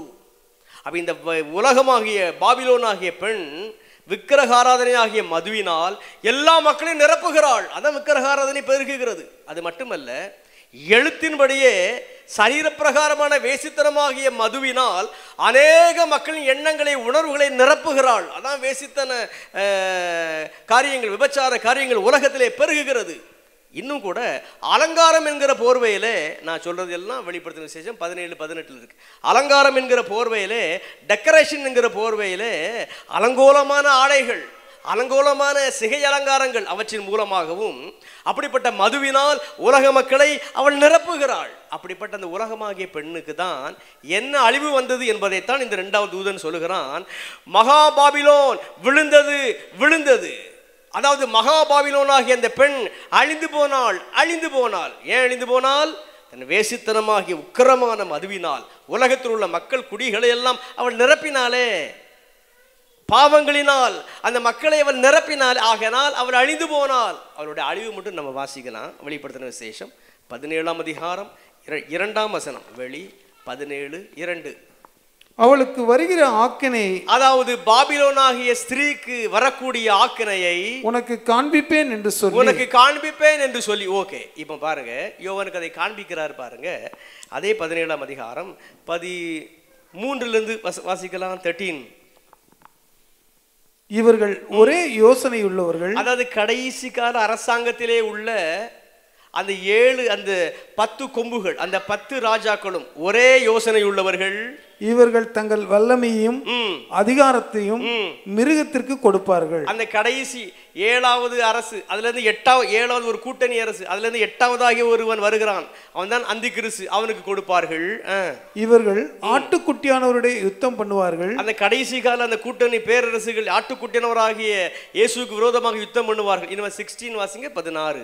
நீ மிருகத்தின் மேல் கண்ட 10 கொம்புகள் ஆனவர்கள் அந்த வேசியை பகைத்து, இந்த உலகமாகிய பாபிலோனாகிய வேசியாகிய இந்த உலகத்தை பகைத்து, அவளை பாலும் நிர்வாணமுமாக்கி, அதாவது ஒன்றுமில்லாமல் ஆக்கி, அவளுடைய மாம்சத்தை பட்சித்து, இந்த உலகமாகிய வேசி, அவளுக்குள் இருக்கிற இந்த வேசித்தனம், இந்த அருவருப்பு, இந்த ஆடம்பரம், இந்த பணம், இந்த பொருள், இன்னும் விபசாரம், இந்த விக்கிரகாராதனை எல்லாவற்றையும் அவளை நெருப்பினால் சுட்டெரித்து போடுவார்கள். எல்லாவற்றையும் எடுத்து விட்டு நெருப்பினால் சுட்டெரித்து ஒன்றுமில்லாமல் ஆக்கி விடுவார்கள். இதுதான் அந்த கடைசியிலே வரப்போகிற இன்டர்நேஷனல் வார். அதிலே இந்த உலகம் முழுவதும் அக்கினிக்கு இரையாக்கப்படுகிறது. கடைசி கூட்டணி பேரரசில் உள்ளவர்கள் ஆட்டுக்குட்டியினராக இயேசுவுக்கு விரோதமாக, அதிலிருந்து 8வதானவன் எழும்பி வருகிறவன் ஒரு பெரிய யுத்தத்தை தொடுக்கிறான். அதில் இந்த உலகமாகிய பாபிலோன் அக்கினினாலே எரிக்கப்படுகிறது. அப்பொழுதுதான் இவள் பாலும் நிர்வாணமாகி ஒன்றுமில்லாமல் ஆக்கப்படுகிறாள். இதைத்தான் இந்த 2வது தூதன் சொல்லுகிறான். பாபிலோன் விழுந்தது விழுந்தது. இன்னும் கூட இந்த பாபிலோனாகிய உலகம் விழுகிற எரிகிற அந்த காட்சியை பார்க்கும் பொழுது ராஜாக்கள் எப்படி புலம்புகிறாங்க பாருங்க. 18ஆம் அதிகாரம் 9ஆம் வசனம். வெளி 18:9. அவளுடனே வேசித்தனம் செய்து செல்வ செருக்காய் வாழ்ந்த பூமியின் ராஜாக்கள் புலம்புறாங்க. வீட்டுல போய் வாசிங்க. 11-11ஆம் வசனம். பூமியின் வர்த்தகர்களும் தங்கள் சரக்குகளாகிய பொன்னையும், பூமியின் வர்த்தகர்கள் வியாபாரிகள் கூட இந்த உலகமாகிய சிறி எரிவதை பார்க்கும் பொழுது அவர்களும் அழுது புலம்புகிறார்கள். தொடர்ச்சியான வசனங்களை வீட்டில் போய் வாசிங்க. 17-17. மாலுமிகள் யாவரும், கப்பல் மாலுமிகளும் அழுது புலம்புகிறார்கள். ஐயோ, உலகமாகிய பாபிலோனே, உலகமாகிய வேசியே, உன்னில் தானே எவ்வளவு பாவ சந்தோஷங்களை நாங்கள் அனுபவித்தோம், இப்பொழுது அக்னினால எரிகிறாயே என்று அவர்களும் கண்ணீர் வடிக்கிறார்கள். ஆனால் இதற்கு மத்தியிலே தேவ ஆவியானவர் உங்களுக்கு எனக்கு ஒரு ஆலோசனை சொல்லுகிறார். நாம் இந்த உலகமாகிய பாபிலோன் இடத்தில் தான் வாழ்ந்து கொண்டிருக்கிறோம், உலகமாகிய இந்த வேசியின் இடத்தில் தான் வாழ்ந்து கொண்டிருக்கிறோம். ஆனாலும் இந்த உலகமாகிய வேசியாகிய பாபிலோன் இடத்தில் நாம் வாழ்ந்து கொண்டிருந்தாலும் எப்படி வாழ வேண்டுமாம்? 18:4. பின்பு வேறொரு சத்தம் வானத்திலிருந்து உண்டாக கேட்டேன், அது என் ஜனங்களே, நீங்கள் அவருடைய பாவங்களுக்கு உடன்படாமலும், அதாவது பாபிலோனாகிய இந்த உலகமாகிய இந்த வேசியாகிய இவளுடைய பாவங்களுக்கு உடன்படாமலும், அவளுக்கு நேரிடும் வாதைகளில் அகப்படாமலும், அவளுக்கு நேரிடும் அக்கினியாகிய வாதையிலே அகப்படாமலும் இருக்கும்படி அவளை விட்டு வெளியே வாருங்கள். இது சகரியாவும் எழுதுகிறான். சகரியா 2:7, சகரியா தீர்க்கதரிசியின் புத்தகம், மல்கியாவுக்கு முந்தின புத்தகம், கடைசி புத்தகத்துக்கு முந்தின புத்தகம், பழைய ஏற்பாடு, சகரியா 2:7. பாபிலோன் குமாரத்தினிடத்தில் குடியிருக்கிற சீயோனே, பாபிலோன் குமாரத்தி இவளிடத்தில் தான் நாம் இன்னைக்கு குடியிருக்கிறோம். ஆனா நாம் சீயோன், கர்த்தருடைய பிள்ளைகள், உன்னை விடுவித்துக் கொள். நாம் இவளிடத்திலிருந்து நம்மை விடுவித்துக் கொள்ள வேண்டும். பிற்பாடு தேவ மகிமை நம்ம இது விளங்கும். அப்ப இந்த உலகத்தில் தான் நாம் வாழ்ந்தாலும் உலகத்தோடு ஒத்து வாழாது, உலகத்தில் தான் நாம் வாழ்ந்தாலும் இவளோட ஐக்கியம் வைக்காது, ஆண்டவரோடு ஐக்கியம் வைக்க தான் ஆண்டவரை அழைக்கிறார். கரங்களை தட்டி ஆண்டவருக்கு மகிமை செலுத்தலாம். அல்லேலூயா. மறுபடியும் வெளிப்படுத்தும் விசேஷம் 14ஆம் அதிகாரத்துக்கு வாங்க. இப்பொழுது 3ஆம் தூதனை பற்றிய காரியங்களை நான் வாசிக்க கேட்க போகிறோம். 8ஆம் வசனம் 9, 10, 11. வெளி 14, 9, 10, 11. அவர்களுக்கு பின்னே 3ஆம் தூதன் வந்து, கவனிங்க, 3ஆம் தூதன் வந்து மிகுந்த சத்தமிட்டு மிருகத்தையும் அதன் சொரூபத்தையும் வணங்கி தன் நெற்றியிலாவது, தன்னுடைய நெற்றியிலாவது, தன் கையிலாவது அதன் முத்திரையை தரித்துக் கொள்கிறவன் எவனோ அவன் தேவனுடைய கோபாக்கினையாகிய பாத்திரத்திலே கலப்பில்லாமல் வார்க்கப்பட்ட அவருடைய உக்கிரமாகிய மதுவை குடித்து பரிசுத்த தூதர்களுக்கு முன்பாகவும் ஆட்டுக்குட்டியானவருக்கு முன்பாகவும் அக்கினியினாலும் கந்தகத்தினாலும் வாதிக்கப்படுவான். அவருடைய வாதையின் புகை சதா காலங்களிலும் எழும்பும். மிருகத்தையும் அதன் சொரூபத்தையும் வணங்குகிறவர்களுக்கும் அதனுடைய நாமத்தின் முத்திரையை தரித்துக் கொள்கிற எவனுக்கும் இரவும் பகலும் இளைப்பாறுதல் இராது. ஓகே. அப்ப இந்த 3ஆவது தூதன் முழங்குகிறான். என்ன சொல்றான்? ஏற்கனவே 13ஆம் அதிகாரத்தை இப்பொழுது நாம் தியானித்தோமே. மிக வேகமாக வேகமாக நாம் வாசித்தோம் பார்த்தீங்களா? அதுல 3 காரியங்களை சொன்னேன். கடைசி கால அரசு தன்னை வணங்க சொல்லுகிறது. 2வது, கடைசி கால அரசு ஒரு சொரூபத்தை கொண்டு வந்து வணங்கு, இல்லையென்றால் கொல்லப்படுவீர்கள் என்று சொல்லுகிறது. 3வது, பணம் கொடுத்து பொருளை வாங்கி விற்கிற காலமெல்லாம் இனிமே கிடையாது. மின்னணு பரிவர்த்தனை மூலம்தான். அதுவும் குறிப்பாக ஒரு சிப்பில் கொண்டு வந்துட்டோம், நெற்றியிலோ வலது கரத்திலோ நீங்கள் வச்சுக்கிடணும் அப்படின்னு சொல்லுது. இந்த 3 காரியத்தையும் சொல்லுது. இந்த 3க்கும் விட இங்கே இருக்கு பாருங்க. இந்த 3ஆம் தூதன் சொல்றான் பாருங்க. இந்த 9, 10, 11 வீட்டில் போய் நீங்கள் வாசிங்க. இப்போ மறுபடியும் வாசித்த நேரம் இல்லை, சரிதானா? மிருகத்தையாவது, அதாவது ஆட்சியையாவது, அடுத்து பாருங்க சொரூபத்தையாவது, சரிதானா? அடுத்தது பாருங்க அந்த முத்திரையை நெற்றியிலோ வலது கரத்திலோ. 3 வந்துட்டு பார்த்தீங்களா? 13ஆம் அதிகாரத்தில் நான் சொன்னேனே, ஒன்று ஆட்சி தன்னை வணங்க சொல்லுகிறது, அது இங்கே வந்துட்டு. இன்னொன்று ஒரு சொரூபத்தை வணங்க சொல்லுகிறது, அதுவும் இதில் இருக்கு. இன்னொன்று ஒரு முத்திரையை நம்முடைய வலது கரத்திலோ நெற்றியிலோ நீங்கள் வைத்துக்கொள்ள வேண்டும் என்று சொல்லுகிறது, அதுவும் இங்கே இருக்கு. இந்த 3 காரியத்தை நம்ம செய்யக்கூடாது என்று இந்த 3ஆம் தூதன் சொல்றான். நாம் சொரூபத்தை வணங்கினால் அல்லது அரசை வணங்கினால் அல்லது இந்த மைக்ரோசிப்பை நெற்றியிலோ வலது கரத்திலோ நாம் பெற்றுக்கொண்டால் இரவும் பகலும் நமக்கு இளைப்பாறுதலே இராதாம். ஆண்டவருடைய வருகைக்கு பின்னர், நியாய தீர்ப்புக்கு பின்னர் ஆண்டவர் நம்மை பிடித்து அக்னியும் கந்தகம் எரிகள் நரகத்திலே போட்டு விடுவாராம். ரொம்ப எச்சரிக்கையாக இருக்கணும். கரங்களை தட்டி ஆண்டுக்கு மகிமை செலுத்தலாமா? அல்லேலூயா, அல்லேலூயா. நிறைய பேர் இந்த வசனத்தெல்லாம் வந்து தியானிக்க விட மாட்டாங்க. ஏன்னா இது வருவதற்கு முன்பதாகவே ஆண்டவர் சபையை எடுத்துக்கொண்டு போய்விடுவார் அப்படின்லாம் சொல்லுவாங்க, சரிதானா? நிறைய பேர் அப்படி சொல்லுவாங்க. நான் இந்த தகவலை சொல்கிறேன், என்கிட்டயே நிறைய ஊழியர்கள் வந்து இது குறித்த வாக்குவாதம் பண்ணியிருக்கிறாங்க. அப்படிலாம் கிடையாது, நிச்சயமாக கிடையாது, சரிதானா? ஆர்கியூ பண்ணணும்னா பண்ணலாம், உட்காந்து பேசணும்னா எத்தனை நாள்னாலும் பேசலாம், சரிதானா? பெரிய பெரிய பாஸ்டர்ஸ் கூட என்னை எதிர்த்து இருக்கிறாங்க. நீங்கள் என்ன இப்படிலாம் சொல்கிறீங்க? அப்படிலாம் கிடையாது. இதற்கு முன்பதாகவே ஆண்டவர் சபையை எடுத்துக்கொண்டு போய்விடுவார், அப்படிலாம் கிடையவே கிடையாது. தானியேல் தீர்க்கதரிசி புத்தகம்னாலும் சரிதான், வெளிப்படுத்தின விசேஷம்னாலும் சரிதான், நம்ம உட்காந்து மெடிடேட் பண்ணலாம். துன்பத்தின் ஊடாகத்தான், பாடுகளின் ஊடாகத்தான், இந்த முத்திரையின் ஊடாகத்தான், இந்த சொர்ப வணக்கத்தின் ஊடாகத்தான் ஆண்டவர் தன்னுடைய பிள்ளைகளை எடுத்துக்கொள்வார். இதை சந்தித்து தான் ஆகணும். ஒருவேளை அதற்கு முன்பதாக நாம் மரித்து போனால் அது ஓகே. ஆனால் இந்த இன்சிடென்ட்டுக்கு முன்பதாகவே ஆண்டவர் எடுத்துக்கொண்டு போய்விடுவார், அது நிச்சயமாக தவறு, சரிதானா? ஒருவேளை நீங்கள் பெற வேண்ட கேட்கணும்னா நீங்கள் ஃபோனில் கூட நீங்கள் கேட்கலாம்.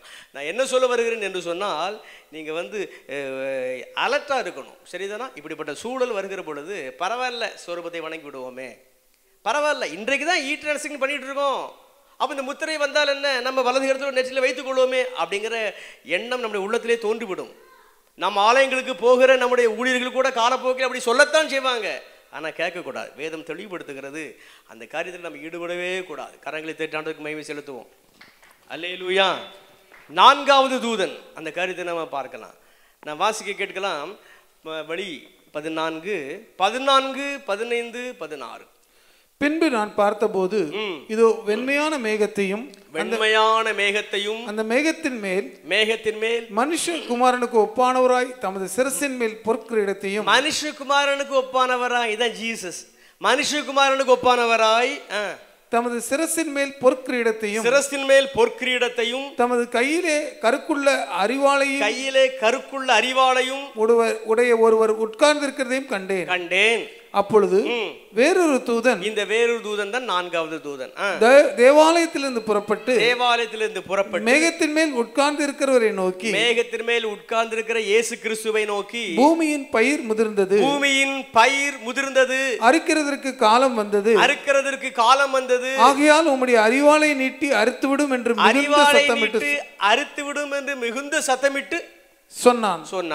அப்பொழுது மேகத்தின் மேல் உட்கார்ந்தவர் தமது அரிவாளை பூமியின் மேல் நீட்டினார். பூமியின் விளைவு அறுப்புண்டது. நல்லா கவனிங்க. ஒரு நாள் இந்த உலகம் முடிய போகிறது. அதான் முக்கியமான காரியம். ஆண்டவராக இயேசு இந்த பூமியில உலாவிய பொழுது ரொம்ப தெளிவாக சொன்னார். இவ சொன்ன நேரம் இல்லை, பெண் இருந்து எழுதிக்கோங்க. மத்தேயு எழுதின சுவிசேஷம் 13ஆம் அதிகாரம் 24ஆம் வசனத்திலிருந்து சில வசனங்கள். அதே மத்தேயு 13ஆம் அதிகாரம் 36லிருந்து சில வசனங்கள். அதே மத்தேயு 13 47ஆம் வசனத்திலிருந்து சில வசனங்கள் ரொம்ப தெளிவாக சொல்லுகிறது. ஆண்டவராகிய இயேசு சொல்லியிருக்கிறார், இந்த உலகம் ஒரு முடிவை நோக்கி போகிறது, ஒரு அறுப்பு காலம் வருகிறது, இந்த உலக மக்கள் அறுவடை செய்யப்படுகிறார்கள், தெளிவாக சொல்லியிருக்கிறார். இன்னும் கூட மத்தேயு 24ஆம் அதிகாரம் 3ஆம் வசனத்திலே சீஷர்கள் கேட்கிறாங்க, இந்த உலகத்தின் முடிவு எப்பொழுது ஆண்டவரே? ஆண்டவர் ரொம்ப தெளிவாக விடை சொல்றாரு. அதே மத்தேயு 14 வசனத்தை பாருங்க. ராஜ்யத்தின் சுவிசேஷம் பூலோகம் எங்கும் உள்ள சகல ஜாதிகளுக்கும் சாட்சியாக முந்தி பிரசங்கிக்கப்படும், அப்பொழுது முடிவு வரும். அப்போ ஒரு முடிவை நோக்கித்தான் இந்த உலகம் போகிறது. இந்த சமூகம் சொல்லும், அநேக அதிகாரிகள் சொல்லுவார்கள், தலைமுறையாக இந்த பூமி இருக்கும், நாம் நீரை பாதுகாக்க வேண்டும், நம் மரங்களை பாதுகாக்க வேண்டும். கரெக்ட் தான், எதுவுமே தப்பு கிடையாது. ஆனால் அவங்களுடைய எண்ணம் என்னன்னா, உலகம் என்றைக்கும் இருக்கும். அப்படிலாம் கிடையாது. இந்த உலகம் ஒரு நாள் ஒரு முடிவை நோக்கி, ஒரு ஃபுல் ஸ்டாப்பை நோக்கி இயங்குகிறது. ஒரு நாள் ஆண்டவராக இயேசு, நான் பார்த்தோமே இந்த 4வது தூதன், இந்த காரியத்தை நான் பார்த்தோமே, அந்த காலகட்டத்தில் ஆண்டவராக இயேசு அரிவாளை பூமியின் மேல் நீட்டுகிறார். உலகத்தில் உள்ள எல்லா பயிர் என்றால் மக்களாகிய நாம் தான், நமக்கு ஒரு முற்றுப்புள்ளி, நம்ம அறுவடை செய்யப்பட்டு விடுவோம். அதுக்கு பிறகு ஜட்ஜ்மெண்ட் தான். அல்லேலூயா. ஒரு முடிவை நோக்கி தான் உலகம் இயங்குகிறது. அதற்கு முன்பதாக நம்முடைய வாழ்வு முடிந்து விட்டால் தயாராக இருக்கணும். சரிதானே? உலகம் ஒரு நாள் முடிய போகுது, என்னுடைய வாழ்வும் ஒரு நாள் முடிய போகுதானே? உங்களுடைய வாழ்வும் ஒரு நாள் முடிய போகுதானே? சரிதானா? இன்னைக்கு எனக்கு ஒரு வியாதி வருது, ஆண்டவர் எனக்கு அற்புதம் சுகம் தர்றாரு, அதனால நான் என்றென்றைக்கும் நான் வந்து சரீரத்தில் நான் வாழ்ந்திருக்க முடியுமா? இன்னைக்கு ஆண்டவருடைய அற்புதம் எனக்கு வந்தாலும் நாளைக்கு ஆண்டவர் என்னை எடுத்துக்கொள்வாரே. ஒரு நாள் எனக்கு முடிவு உண்டு, ஒரு நாள் உலகத்துக்கும் முடிவு உண்டு. கரங்களை உயர்த்தி ஒரு ஆமேன் சொல்லலாமா? ஆமேன். 5வது தூதன் பற்றி அந்த சரத்துக்களை நம்ம பார்க்கலாம். இந்த காரியத்தில் பாருங்க, 5வதும் 6வது 2 தூதரும் அடுத்தடுத்து வராங்க. ஒரே காரியத்தில் பார்த்துடலாம். 5th பாயிண்ட், 5வது 6வது தூதர்களின் காரியங்களை நம்ம பார்க்கலாம். வெளிப்படுத்தும் விசேஷம் 14, 17. பின்பு வேறொரு தூதனும் இதான் 5ஆம் தூதன் கருக்குள்ள அரிவாளை பிடித்துக் கொண்டு பரலோகத்தில் உள்ள தேவாலயத்திலிருந்து புறப்பட்டு வந்தான். அப்போ பாருங்க, 5ஆம் தூதன் பரலோகத்தில் உள்ள தேவாலயத்திலிருந்து ஒரு கருக்குள்ள பட்டயத்தோடு புறப்பட்டு வருகிறான். அக்கினியின் மேல் அதிகாரமுள்ள வேறொரு தூதன், 6ஆம் தூதன். அதான் 2 தூதன் அடுத்தடுத்து வராங்கன்னு சொன்னேன். 6வது தூதன் அக்கினியின் மேல் அதிகாரம் உள்ள தூதன் பலிபீடத்திலிருந்து புறப்பட்டு வந்து கருக்குள்ள அரிவாளை பிடித்திருக்கிறவனை நோக்கி, பூமியின் திராட்சை பழங்கள் பழுத்திருக்கிறது, பூமியின் திராட்சை பழங்கள் பழுத்திருக்கிறது, கருக்குள்ள உமது அறிவாளை நீட்டி கருக்குள்ள உமது அறிவாளை நீட்டி அதன் குலைகளை அறுத்துவிடும் என்று மிகுந்த சத்தத்தோட குலைகளை அறுத்துவிடும் என்று மிகுந்த சத்தத்தோட சொன்னான். அப்பொழுது அந்த தூதன் தன் அறிவாளை பூமியின் மேல் நீட்டி பூமியின் திராட்சை பழங்களை அறுத்து தேவனுடைய கோபாக்கினை என்னும் பெரிய ஆலையிலே போட்டான். நகரத்திற்கு புறம்பே உள்ள அந்த ஆலையிலே அது மிதிக்கப்பட்டது. அந்த ஆலையிலிருந்து 1600 ஸ்தாதி தூரத்திற்கு ரத்தம் புறப்பட்டு குதிரைகளின் கடிவாளங்கள் மட்டும் பெருகி வந்தது. 1600 ஸ்தாதி, அந்த அளவு தெரியாது. ஏற்கனவே நான் சொல்லியிருக்கிறேன், பரிசுத்த வேதாகமத்திலே கர்த்தருடைய இலக்கங்களும் உண்டு, தூதர்களுடைய அளவுகளும் உண்டு, மனுஷ இலக்கமும் உண்டு. நரகத்தினுடைய நீளம் 1600 ஸ்தாதி, அது எவ்வளவு தெரியாது. இங்கு ரத்தம் என்கிற ஒரு வார்த்தை பயன்படுத்தப்பட்டிருக்கிறது. ஆகையினால் நம்முடைய சரீரத்திலே ஓடுகிற ரத்தம் அதை நாம் எடுத்துக்கொள்ள முடியாது. குதிரையின் கடிவாளம் என்று சொன்ன ஒரு 4 அடிக்கு ரத்தம் ஓடும் அப்படின்லாம் எழுத்தினுடைய லிட்ரல் மீனிங் நாம் கொள்ள முடியாது. நரகத்திலே அவ்வளவு உபத்திரம், அதை குறிக்கக்கூடிய ஒரு காரியம்தான். காரணம், அது கோபாக்கினையாகிய ஆலை என்று போடப்பட்டிருக்கிறது. நரகத்திற்கு பல பெயர்கள் உண்டு. இங்கே நரகத்துக்கு ஒரு பெயர் கொடுக்கப்பட்டிருக்கிறது, கோபாக்கினையாகிய ஆலை. அப்போ திராட்சை பழங்கள் அறுவடை செய்யப்பட்டு இந்த கோபாக்கினையாகிய ஆலையிலே போடப்படுகிறது என்று சொன்னால் இவர்கள் அனைவரும் பாவிகள். நீங்களும் நானும் ஒருவேளை பாவியாக இருந்தால் நாம் அறுவடை செய்யப்பட்டு, இதுக்கு முந்தின காரியத்தில் பார்த்தோம் அறுவடை செய்யப்படுகிறார்கள் மக்கள். இப்பொழுது நாம் பார்க்குறோம் அதில் பாவியான மக்கள் அனைவருமே இந்த கோபாக்கினையாகிய நரகத்திலே தள்ளப்பட போகிறார்கள். சரிதானா? நல்லா நீட்டாக ட்ரெஸ் பண்ணுறோம், நல்லா நம்முடைய வேர்வே ஸ்மெல் கூட வெளியே படக்கூடாதுன்னு நல்ல பெர்ஃப்யூம் பயன்படுத்துகிறோம், கொஞ்சம் நல்லா நீட்டாக இருக்கணும்னு நல்ல பவுடர் பயன்படுத்துகிறோம். அது மட்டும் கிடையாது, நம்முடைய பிள்ளைகள் நன்றாக இருக்கணும், படிக்க வைக்கணும், 2 வீலர் வாங்கி கொடுக்குறோம், 4 வீலர் வாங்கி கொடுக்குறோம், எல்லாம் நம்ம நல்லா இருக்கணும்னு நினைக்கும். ஆனால் நல்லா இருக்கணும்னு நினச்சி 80 வருஷம் நல்லா இருந்து 100 வருஷம் நல்லா இருந்து நம்முடைய நித்தியத்தை அழிவிலே அக்னியிலே நாம் கழிக்க நம்முடைய ஆவி ஆத்துமாவை அங்கு கொண்டு போட்டால் நம்ம நல்லா இருக்கணும்னு சொல்கிறது எப்படி இருக்கும் யோசிச்சு பாருங்க. பிள்ளைகளை ஆசையாக பெற்றிருக்கிறோம், ஆசையாக வளர்க்கிறோம், நல்ல காரியங்களை பிள்ளைகளுக்கு தேடி கொடுக்க வேண்டும் என்று முற்படுகிறோம், செயல்படுகிறோம்.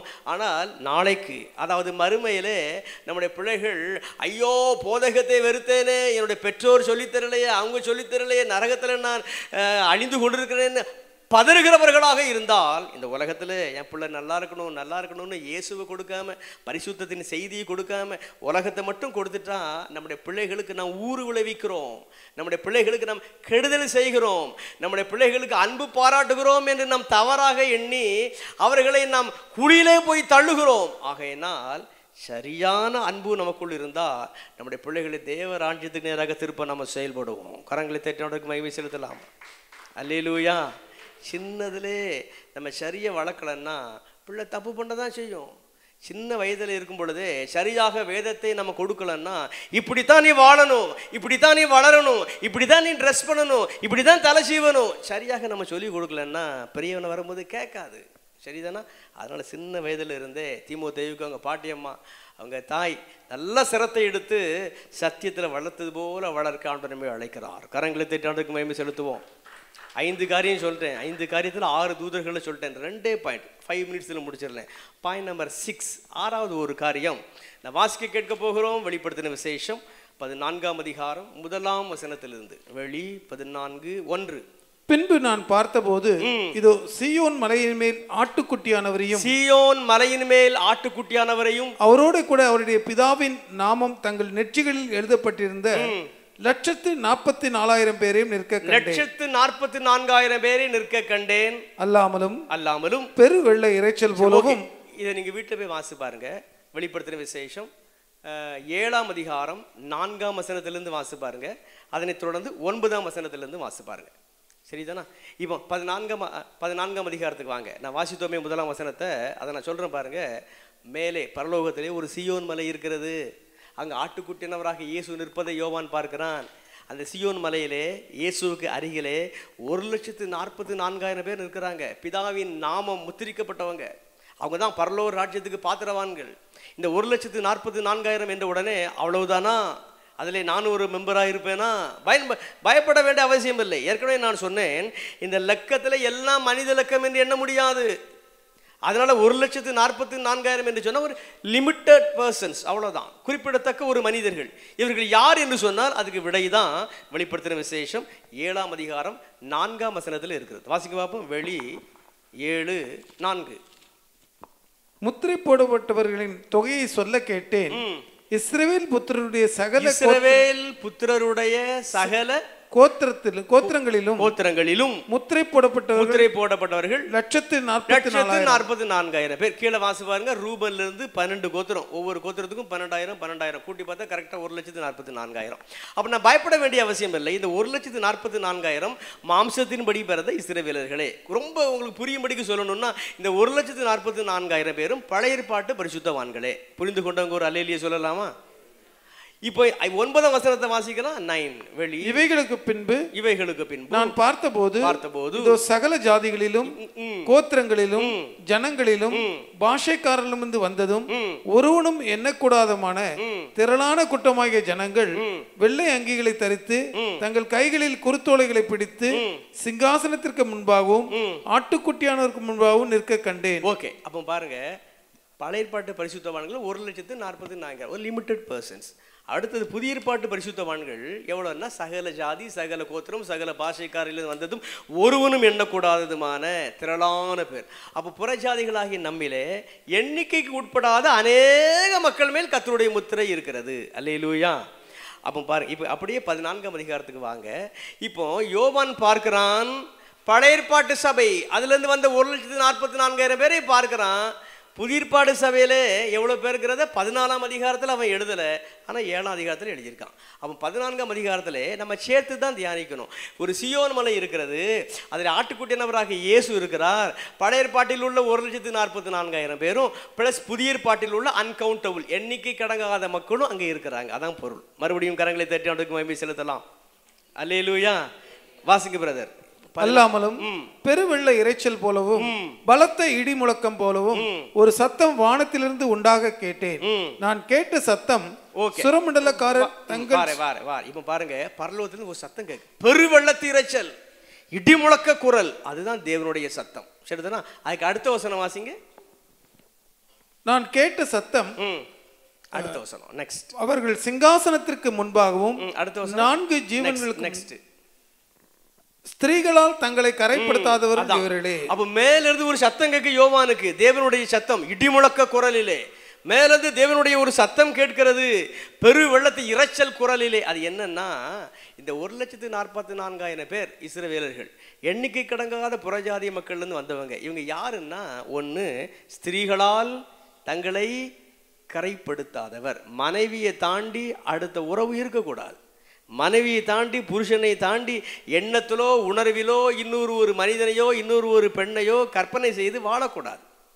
சரிதானா? அவங்க மேலே தான் கர்த்தருடைய அடையாளம் விழுகிறது. ஸ்திரீகளால் கரைப்படுத்தாதவர்கள். அடுத்தது கற்புள்ளவர்கள் இவர்களே. கற்பு நெறி தவறக்கூடாது. அப்புறம் ஆட்டுக்குட்டியானவர் எங்கே போனாலும் அவரை பின்பற்றுகிறவர்கள் இவர்களே. ஆட்டுக்குட்டியானவராக இயேசு நம்ம எப்படி வழி நடத்துகிறாரோ அவரை ஃபாலோ பண்ணணும். இவர்கள் அவரை ஆட்டுக்குட்டியானவராக இயேசு அவங்களுக்கு வேலை கொடுக்கிறாரு, எனக்கு வேலை கொடுக்கலையே, அப்ப இந்த இயேசுவை விட்டுட்டு போயிடலாமா அப்படிலாம் நினைக்க கூடாது. ஒவ்வொருவரையும் ஆண்டவர் வித்தியாசமாக பயன்படுத்தலாம், ஒவ்வொருவருக்கும் வித்தியாசமான ஆசீர்வாதங்களை கொடுக்கலாம். என்னை ஆட்டுக்குட்டியானவராக இயேசு எந்த ட்ராக்ல நடத்துறாரோ அந்த ட்ராக்ல நான் ஓடி முடிக்கணும், அவ்வளவுதான். அடுத்தது இவர்கள் மனுஷரிலிருந்து தேவனுக்கும் ஆட்டுக்குட்டியானவருக்கும் முதற் பலனாக மீட்டுக் கொள்ளப்பட்டவர்கள். தேவனுக்கும் ஆட்டுக்குட்டியானவருக்கும் முன்பதாக முதற் பலனாக மீட்டுக் கொள்ளப்பட்டவர்கள், ரட்சிக்கப்பட்டவங்க, பரிசுத்தாவினால் நிரப்பப்பட்டவங்க. அப்புறம் இவருடைய வாயிலே கபடம் காணப்படவில்லை. இவங்க யாருன்னா கபடம் இல்லாதவங்க. சரிதானா? புறாக்களை போல கபடம் இல்லாத வாழ்வு வாழணும். உள்ள ஒரு வஞ்சகம், உள்ள ஒண்ணு வெளியே ஒண்ணு. பார்க்கும்போது பிரைசுலால் பிரதர் அந்த பக்கம் போனோன்னா அவனை பற்றி தெரியாதா, அப்படிப்பட்டவங்களாம் கிடையாது. இவர்கள் தேவனுடைய சிங்காசனத்திற்கு முன்பாக மாசில்லாதவர்களாய் இருக்கிறார்கள். அது மட்டும் கிடையாது, அவங்க அந்த 1,44,000 பேர் பிளஸ் அன்கவுண்டபிள், இவ்வளவு பேர் மாசு இல்லாதவங்க, குற்றம் இல்லாதவங்க. கரங்களை தட்டியாண்டுக்கு மகிமை செலுத்தலாம். அப்ப அந்த சீயோன் மலைக்கு போகணும்னா இவ்வளவு தகுதி நமக்கு இருக்கணும். அநேகமாக 6 காரியம் இருக்குன்னு நினைக்கிறேன். ஸ்திரீகளால் கரைபடாதவர்கள் இருந்து மாசு இல்லாதவர்கள் வரைக்கும் நீங்கள் எண்ணி பாருங்க. அநேகமாக 6ஆக இருக்கலாம் அல்லது 7ஆக இருக்கலாம். அவ்வளோ தகுதி நமக்கு இருந்தால் தான் அங்கே போக முடியும். அதுக்கு இடையில நான் ஒரு வசனத்தை ஸ்கிப் பண்ணேன். அதில் என்ன போட்டிருக்குன்னா வேற ஒன்றும் கிடையாது. ஒரு பாடல் பாடப்படுகிறது. அந்த பாடல் யார் கற்றுக்கொள்ள முடியுமா? பரலோக ராஜ்யத்துக்கு போனவங்க தான் அந்த 1,44,000 ப்ளஸ் அன்கவுண்டபிள். மற்றவங்க அந்த பரலோகத்தில் உள்ள அந்த பாடலை கற்றுக்கொள்ள முடியாது. அதை தான் நம்ம பார்த்தோம். சரிதானா? அப்போ இந்த 6th பாயிண்ட்டில் நான் என்ன சொல்ல வரேன்னா, இந்த 6 காரியத்தையும் சேர்த்து ஹோலினஸ், பரிசுத்தம்ங்கிற ஒற்றை வார்த்தைக்குள்ளே நடக்கிறேன். நீங்களும் நானும் பரிசுத்தவான்களாக இருந்தால் மட்டும்தான் அந்த சீயோன் மலையாகிய பரலோக ராஜ்யத்தை அடைய முடியும். பரிசுத்தம் மட்டும்தான் நமக்கு டிக்கெட், பரிசுத்தம் மட்டும்தான் நமக்கு அடையாளம். அது ஒன்று தான் நமக்கு சரி, நம்ம ஆவிக்குரியவர்களா என்பதற்கு சரியான ஒரு அளவீடு. நம்ம எவ்வளோ ஆசீர்வாதங்களும் பெறலாம், அதில் நமக்கு அளவீடு கிடையாது, தகுதி கிடையாது. பரிசுத்தம் இருக்கா, அப்போ தான் சீயோன் மலை அனுபவம். கரங்களை தேற்றி ஆண்டவருக்கு மகிமை செலுத்தலாம். ஈ நோட் ஈ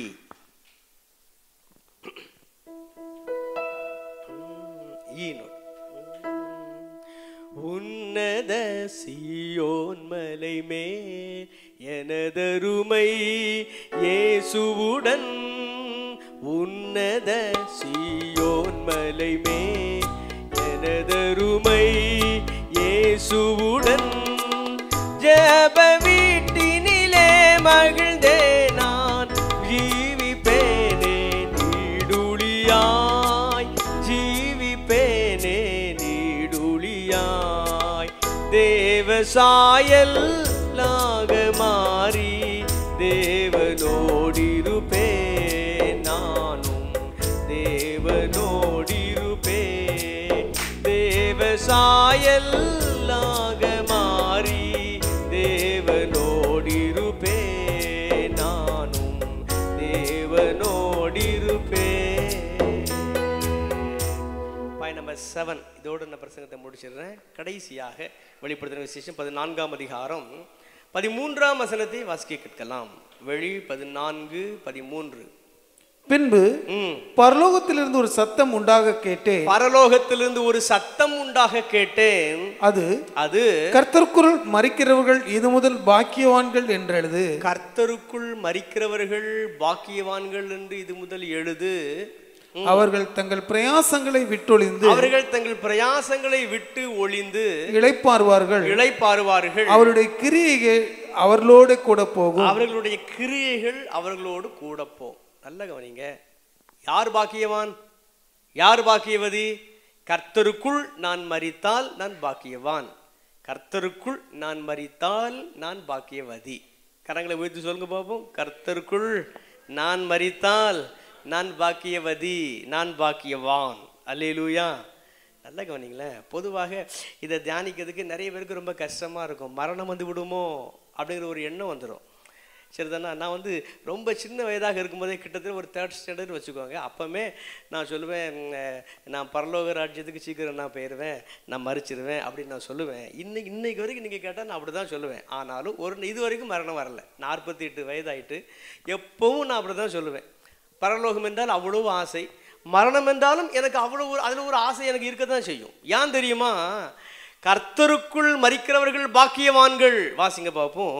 லூக்கா எழுதின சுவிசேஷம் 23ஆம் அதிகாரம் 46ஆம் வசனம். லூக்கா 23:46. இயேசு, பிதாவே உம்முடைய கைகளில் என் ஆவியை ஒப்புவிக்கிறேன் என்று மகா சத்தமாய் கூப்பிட்டு சொன்னார். இப்படி சொல்லி ஜீவனை விட்டார். மரண நேரம் வருது பாருங்க.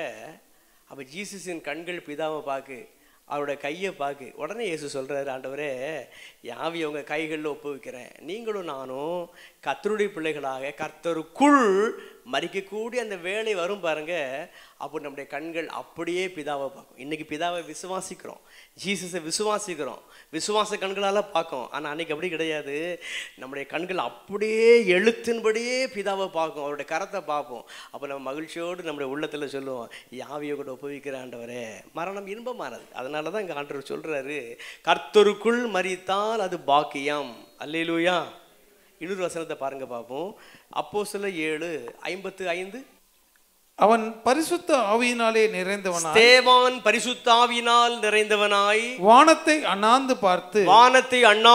பார்த்து தேவனுடைய மகிமையும் தேவனுடைய வலது பார்சத்தில் இயேசுவானவர் நிற்கிறதையும் கண்டு அதோ வானங்கள் திறந்திருக்கிறதையும் மனுஷகுமாரன் தேவனுடைய வலது பார்சத்தில் நிற்கிறதையும் காண்கிறேன் என்றான். ஸ்தேவான் மரிக்க போகிறான். அதற்கு முன்பதாக பாருங்க, அவனுடைய ஆவிக்குரிய கண்களை ஆண்டவர் திறக்கிறார். பரலோகத்திலே பார்க்கிறான், வானம் திறக்கப்பட்டிருக்கிறது, பரலோகம் திறந்திருக்கிறதை பார்க்கிறான். அடுத்தது பார்க்கிறான், பிதா தேவனையே பார்க்கிறான். அப்புறம் பார்க்கிறான், தேவனுக்கு வலது பக்கத்தில் இயேசு நிற்கிறதை பார்க்கிறான். அதனால அவன் சொல்றான், வானங்கள் திறந்திருக்கிறதை நான் பார்க்கிறேன், பிதாவை பார்க்கிறேன், அவனுடைய வலது பார்சத்தில் இயேசுவை பார்க்கிறேன், தேவனுடைய மகிமையையும் நான் பார்க்கிறேன். நல்ல கவனிங்க, நீங்களும் நானும் கர்த்தருக்குள் மரிக்கிற ஒரு சூழல் வரும் பாருங்க. அதற்கு சில நிமிடங்களுக்கு முன்பே நம் கர்த்தருடைய பிள்ளைகளாக இருந்தால் நமக்கு பயம் வராது, நமக்கு வருத்தம் வராது. காரணம், நம்முடைய கண்கள் தேவனை பார்க்கும், அவருடைய மகிமையை பார்க்கும், இயேசுவை பார்க்கும். அதனால தான் கர்த்தருக்குள் மரிக்கிறவர்கள் பாக்கியவான்கள். அல்லேலூயா. 59 வாசிக்கலாமா? 59. அப்பொழுது கர்த்தராகிய இயேசுவே என் ஆவியை ஏற்றுக்கொள்ளும் என்று. அந்த அளவு இயேசுவை எழுத்தின்படி அவன் பார்க்கறதுனால தான் ரொம்ப அழகா இப்போ நான் உங்களை பார்த்து எப்படி பேசுறேன், அது போல தான் இயேசுவே என் ஆவியை ஏற்றுக்கொள்ளுங்கப்பா சொல்லத்தக்க விதத்தில் தான் அவன் நம்ம பக்கத்தில் நிற்பார். இன்னொரு வசனத்தை வாசிக்கலாம். வாசிக்க மாட்டேன், நானே சொல்லிடுறேன். 2 தீமோத்தேயு 4ஆம் அதிகாரம் 6லேருந்து வாசி பாருங்க. 2 தீமோத்தேயு 4 6ஆம் வசனத்திலிருந்து சில வசனங்கள் அப்படியே பாருங்க. கடைசியில் பவுல் சொல்றாரு, நீதியின் கிரீடம் எனக்காக வைக்கப்பட்டிருக்கிறது. எப்படி சொல்றாரு? இன்னும் மரிக்கலவர், ஆனால் அவருடைய கண்களுக்கு தெரியுது, எனக்கு நீதியின் கிரீடம் வைக்கப்பட்டிருக்கிறது. அப்போ கர்த்தருக்குள் நாம் வாழ்ந்து மடிக்கிறவர்களாக இருந்தா மரிப்பதற்கு சற்று முன்பதாகவே மேலே நமக்காக வைக்கப்பட்டிருக்கிற கிரீடம் தெரியும். அல்லேலூயா. இன்னும் வீட்டில் போய் நீங்கள் வாசித்து பாருங்க. லூக்கா 16:22 பாருங்க. லூக்கா 16:22 நீங்கள் பாருங்க. இந்த லாசரு மரிக்கிறான், மேலேருந்து தேவதூதர்கள் இறங்கி வராங்க, இவனுடைய ஆத்மாவை வரவேற்று பரதீசு கொண்டு போகிறாங்க.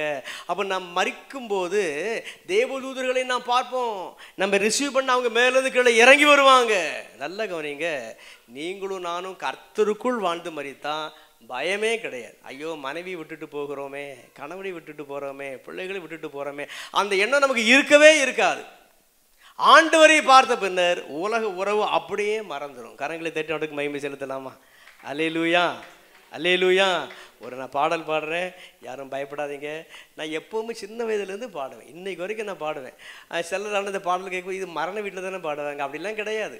மரண வீட்டுக்குன்னு ஒரு பாடல் உண்டு அப்படிலாம் கிடையாது. நம்முடைய ஆசை, நம்முடைய ஏக்கம், சரிதானா? எருசலேம் என்னாலயம் ஆசித்த வீடதே, நானதை கண்டு பாக்கியம் அடைய வேண்டுமே, அடைய வேண்டுமே, அடைய வேண்டுமே, நானதை கண்டு பாக்கியம் அடைய வேண்டுமே, போற்றளம் போட்ட வீதியில் எப்போதுலாவுவே, பளிங்காய் தோன்றும் ஸ்தலத்தில் எப்போது சேருவேன், எப்போது சேருவேன், எப்போது சேருவேன், பளிங்காய் தோன்றும் ஸ்தலத்தில் எப்போது சேருவேன். அல்லேலூயா. மரணத்தை பற்றி தியானம் பண்ண மரணம் வந்துருமோன்னு நினைக்காதுங்க. ஆரம்பத்திலே சொன்னது போல் எனக்கு ஏற்குறைய ஒரு 27-28 வயது. அப்போ நான் சாத்தாங்குளத்தில் ஒரு டீச்சர் வீட்டில் தான் தங்கியிருந்து ஊழிய பணியை நான் செய்தேன். ஒரு நாள் காலை வேளையில் நான் எழுந்து அந்த டீச்சரை பார்த்து சொன்னேன், டீச்சர் ஒருவேளை எனக்கு ஏதாவது ஆகிட்டு இறந்துட்டிங்கன்னா எங்கள் வீட்டுக்கு ஃபோன் பண்ணி சொல்லிடுங்க. ஏன் அப்படி சொல்கிற அப்படின்னாங்க.